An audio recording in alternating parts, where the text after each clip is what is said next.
அனமிகா வந்து விஜய் கூட நெருங்கி இருக்கக்கூடாது. இவர் கூட வந்து நம்ம நெருங்கி இருந்தோம்னா, கொஞ்ச நாள்லயே வந்து நம்மளோட அந்த ஆசையெல்லாம் இவருக்கு முடிஞ்சு போயிடும்.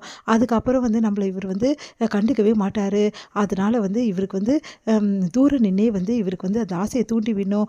அதுக்கப்புறம் வந்து இவர் என்னையே நெனச்சிட்டு இருக்கணும். வேற வழியே கிடையாது. இவருக்கு எதுவுமே தரக்கூடாது அப்படின்னு சொல்லிட்டு யோசிக்கிறாங்க. உடனே என்ன பண்றாங்க, அனாமிகா வந்து விஜய் வந்து நெருங்கி வராரு. நம்மளுக்கு அன்னைக்கு தான் வந்து ஃபர்ஸ்ட் நைட்டே நடக்கல. இன்னைக்கு வந்து நல்ல நாள் தான். அதனால இன்னைக்கே நடக்கலாம் அப்படின்னு சொல்லிட்டு எல்லா பூவையும் எடுத்து அலங்கரிச்சுட்ருக்காரு. அப்படியே இது மேலே பெட்டு மேலே போட்டுட்ருக்காரு. அதெல்லாம் பார்க்குற அனாமிகா வந்து இதெல்லாம் வேஸ்ட்டுங்க அப்படின்றாங்க. ஏன் அப்படின்னோடனே வேற என்ன அந்த 3 நாட்களுங்க. ஐயோ இப்படி சொல்லிட்டியே அனாமிகா, இப்போ வரைக்கும் நமக்குள்ள எதுவுமே நடக்கலை. நம்ம கல்யாணம் ஆகி என்ன பிரயோஜனம் அப்படின்ற மாதிரி சொல்கிறாரு. என்னங்க நீங்கள் அப்போ இதுக்காக தான் என்ன கல்யாணம் பண்ணிக்கிட்டீங்களா? சேச்சே அப்படிலாம் இல்லை அனாமிகா அப்படின்றாரு விஜய். இங்கே பாருங்கள், ஒரு 3 நாள் எனக்காக அட்ஜஸ்ட் பண்ண மாட்டிங்களா அப்படின்னா, கண்டிப்பாக அட்ஜஸ்ட் பண்ணிக்கிறேன். இந்த மாதிரி விஷயங்கள்லாம் லேடிஸ்க்கு எனக்கு தெரியாதா? ஆனால் என்ன பண்ணுறது, எனக்கு தான் ரொம்ப டிசப்பாயிண்ட்டாக ஆகிடுச்சு அப்படின்னு சொல்லிட்டு மனசு கஷ்டப்படுறாரு. சரி நான் வெளியே போய் படுக்கிறேன். அதெல்லாம் ஒன்றும் வேணாங்க, வெளியே போய்லாம் படுக்க வேணாம், எல்லோரும் தப்பாக நினைப்பாங்க. இந்த விஷயம் நமக்குள்ளே இருக்கட்டும், புரியுதா அப்படின்னோடனே, சரி அப்போ என்ன பண்ணுறது, கீழே படுத்துக்குங்க, நான் பெட்டு மேலே படுத்துக்கிறேன் சொல்லிட்டு பெட்டு மேலே படுத்துக்கிறாங்க. விஜய் வந்து கீழே படுத்துட்டு புலம்பிட்டு இருக்காரு. பார்த்து வந்து யோசிக்கிறாங்க. படுங்க படுங்க, எப்போவுமே உங்களுக்கு நான் தூரம் தான் இருப்பேன். ஏன்னா நீங்கள் அப்போ தான் என் கைக்குள்ளே இருக்க முடியும் அப்படின்னு சொல்லிட்டு அனாமிகா யோசிக்கிறாங்க.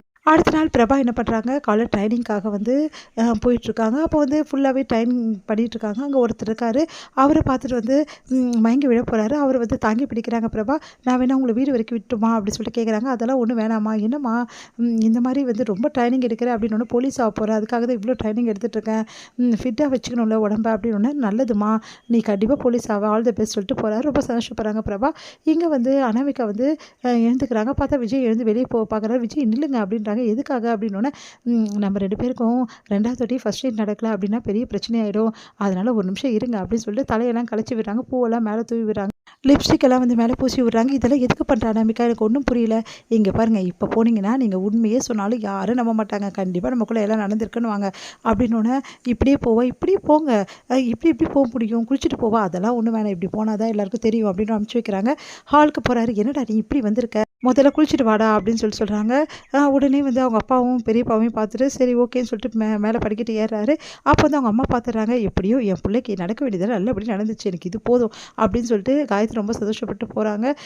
என்ன நடந்துச்சு, இவங்க ரொம்ப சந்தோஷப்பட்டு போகிறாங்க அப்படின்னு சொல்லிட்டு விஜய் வந்து உள்ளே போகிறாரு. விஜய்கிட்ட வந்து சொல்லிட்டு இருக்காங்க நம்ம மகா, இந்த மாதிரி நடந்த விஷயத்தை எல்லாத்தையும் ஆஃபீஸில் வந்து ஸ்வேதா வந்து அவர் வந்து பேசுனது நெருக்கமாக இருந்தது, அவங்க 2 பேரும் அந்த எல்லாத்தையும் சொல்லிட்டு இருக்காங்க.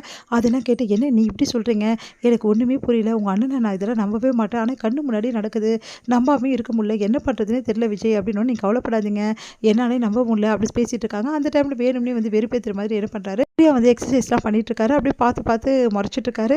உடனே வந்து எல்லாம் என்னடா எக்ஸசைஸ்லாம் இன்றைக்கி திடீர்னு ஆரம்பிச்சிட்டேன் அப்படின்னோடனே, பின்ன உடம்பெல்லாம் ஃபிட்டாக இருக்கணும் வேணவா, எனக்கு ஃபிட்டாக இருந்தால் தான் நல்லாயிருக்கும் அப்படின்னு சொல்லிட்டு எனக்கு தெரிஞ்சவங்க சொல்லியிருக்காங்க, அதனால தான் பாடி எக்ஸசைஸ் பண்ணி வச்சுக்கிறேன் அப்படின்ற மாதிரி சொல்கிறாரு.